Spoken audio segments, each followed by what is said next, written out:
José Luis Gibaja, ecologista de acá de la ciudad de Iquitos, y bueno, vamos a hacer una tertulia acerca de cómo va la situación ecológica en la ciudad, ¿no? ¿Qué nos podrías comentar tú acerca de cómo se está desarrollando Iquitos respecto al tema ecológico? Bien, gran demanda ahora ha generado, mucha gente ha hablado acerca de lo que es la deforestación acá, que es la gran problemática. Sin embargo, nosotros como ecologistas o grandes personas que quieren utilizar el bosque, quieren trabajar en ellos sin conocer. Entonces dicen, hagamos un manejo sustentable, un manejo sostenible de lo que nosotros tenemos, pero no conocemos el comportamiento del bosque. No sabemos qué le gusta, qué no le gusta, cómo podemos criar, cómo podemos sembrar. Entonces queremos reforestar sin saber qué condiciones debemos de darle. Entonces, caso pasó eso con la palma aceitera. Han deforestado 200.000 hectáreas en Tamichaco sin saber si esta iba a crecer o producir o no. Entonces se han deforestado cantidades de árboles y se ha sembrado una especie que no es apta aquí en Iquitos debido a que el suelo no es de comportamiento agrícola. No se pueden sembrar monocultivos. Entonces ¿Y por qué no es terreno agrícola? Explícanos un poquito más por qué no se pueden hacer monocultivos acá. Los suelos acá son ácidos, tienen un pH ácido, por lo tal las especies para agricultura no siembran. Aparte que por las lluvias, los suelos, los nutrientes quedan en la parte superficial y con las lluvias estos se van, les corretía. Las especies forestales tienen la capacidad de adaptarse y utilizar las raíces en la parte superficial. Se extienden, por eso es que hay mayor competencia por los nutrientes. Estos no perforan, las raíces no perforan hasta el fondo, como es el caso de los frutales o de las agrícolas. Estas tienden a lo largo de la superficie de la tierra y así es como se adaptan. Si viene un ventarrón, una lluvia fuerte, se tumban los árboles porque solo están en la parte superficial de la tierra. Okay. Entonces, ¿cuál es la solución para poder, digamos, hacer una economía sustentable sobre la base de la siembra y la ecología? Una de las grandes alternativas que ahora se está dando es hacer la agroforestería, que es sembrar especies forestales con especies frutales. Se hace un estudio para saber cuál se puede complementar con cuál y se crece. Hay un aprovechamiento sostenible porque vas creciendo tus especies forestal y vas teniendo una producción frutal cada 6 meses o depende de qué especie hayas sembrado. Entonces, inclusive ahora con trabajos de agroforestería se hace trabajos de bioremediación de petróleo, porque la guava se ha comprobado que ayuda a que los suelos empetrolados se limpien, ya que tiene una producción de 6 meses, entonces crece bastante rápido y así se tiene una limpieza, una remediación rápida de los suelos empetrolados. O sea, por ejemplo, la guava, que es un árbol de acá, originario de la selva, digamos, tiene esa propiedad de limpiar, por ejemplo, las zonas que están infectadas. Sí, los suelos empetrolados. El bambú también escuché que también tiene esa propiedad de poder limpiar los suelos empetrolados. Entonces, ¿y por qué no se realiza este tipo de situaciones acá en Iquitos? ¿Qué es lo que falta para que se comience a realizar este tipo de actividades acá en Iquitos ya pensadas, ¿no? Porque, por ejemplo, como tú me dices, se han deforestado 5.000 hectáreas de terrenos para hacer un proyecto de palma aceitera y sabemos que la palma aceitera no va a crecer o no va a dar la producción adecuada como para que sea sustentable y rentable y que sea algo que vaya de la mano con la forestación del bosque, ¿no? Loreto abarca el 30% de todo lo que es el Perú y tiene un gran financiamiento, tiene un presupuesto amplio para lo que es proyectos ambientales. Ninguno de estos presupuestos han sido utilizados porque nadie propone o hace proyectos. Entonces no se utiliza el dinero, no hay proyectos. Entonces, aparte que creo que poca gente conoce que hay un presupuesto que debemos usar, nadie promueve hacer un proyecto o nadie ha estudiado lo suficiente o nadie tiene un conocimiento amplio del bosque como para promover.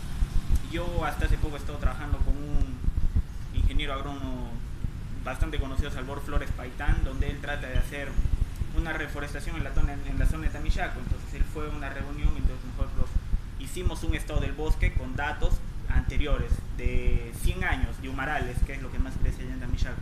Entonces hicimos un índice de cómo estaba la vegetación antes y cómo está la vegetación ahora que ha sido deforestada. Entonces es increíble que las partes que han sido deforestadas, que ahora están con palma aceitera, estén en mejor estado que el bosque natural. Pero ¿qué pasa? No hay la biodiversidad que teníamos antes.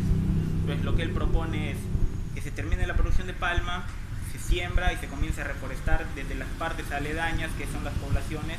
Le damos trabajo de reforestación a ellos, se va reforestando hasta llegar a la zona y cubrir todo Tambichau. Entonces, con los sensores remotos, que son los satélites, ahora se han ampliado los estudios y se trata de hacer más proyectos, porque la teledetección es el estudio de la Tierra sin estar en contacto de ellas. Entonces, facilitas identificar zonas donde puedes hacer trabajos de reforestación, vas, verificas que es cierto, entonces estudias y puedes sembrar. Entonces, o sea, gran parte del problema es que hay un presupuesto pero nadie hace los proyectos. Exacto. ¿Y a qué se debe que personas no tengan proyectos? ¿Hay pocos ecologistas?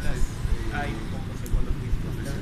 Sí, han estado más enfocados a otros campos, no tanto a lo que es proyectos. Hacen conservación, pero es como que conservo y te digo, no toques el bosque y más nada, pero no promueven nada como para reforestar.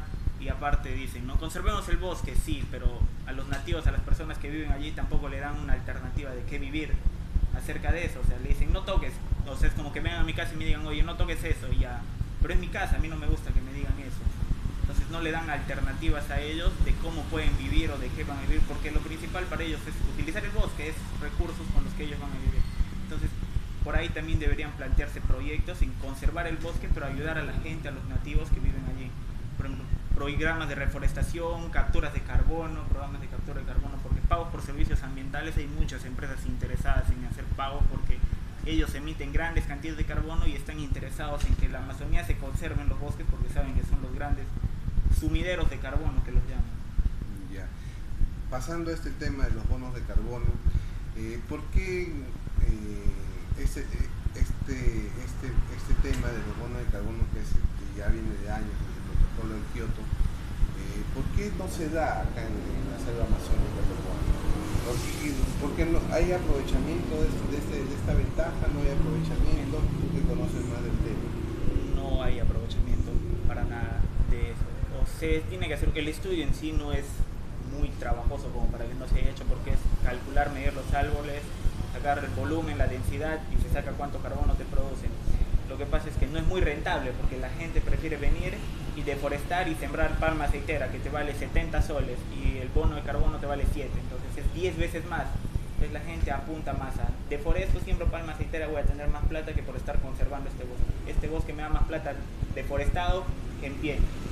Entonces no se está viendo un poco el beneficio hacia la población, se está viendo un beneficio propio, una economía para mí. O sea, yo me beneficio por sembrar palma, pero ya no me importa que se siga deforestando, contaminando. Pero esta palma produce más que los bonos de carbono. Más que los bonos de carbono.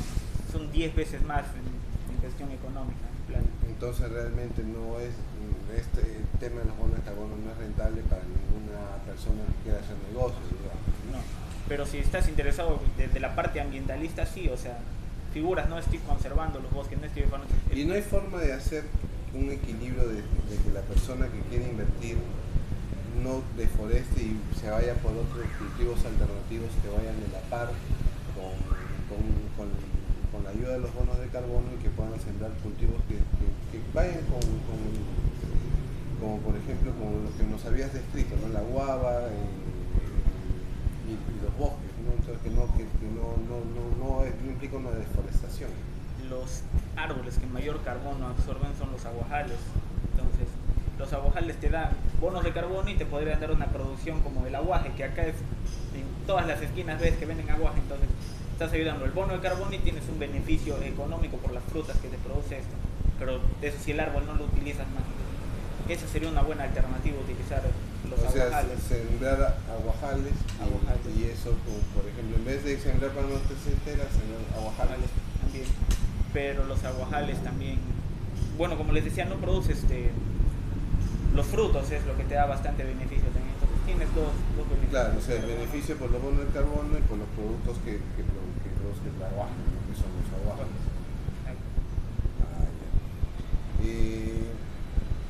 ¿Qué otra apreciación crees que se debería dar acá en Iquitos para poder mejorar el sistema ecológico, ¿no? Porque la ecología también implica también el tema de la ciudad con los bosques, ¿no? O sea, ¿qué es lo que pasa con la ciudad y los bosques? la realidad. O sea, la gente acá en la ciudad está muy apartada de lo que sucede en toda la región. Estamos muy centralizados, no nos importa mucho lo que pasa. Con lo que pasó en el derrame de petróleo allá en el río Morona. La gente acá poco le interesa porque se ven un poco afectados por lo que pasa allá. Pero si la gente acá, o sea, hubiese un derrame de petróleo en el río Nanay, que es la principal fuente de agua, estuviésemos como que alarmados, que la gente no se preocupa por nosotros. Pero somos una región de 36 millones de hectáreas, entonces tenemos que ver por todo, no solo por Iquitos. Tenemos que pensar en los bosques de toda la región.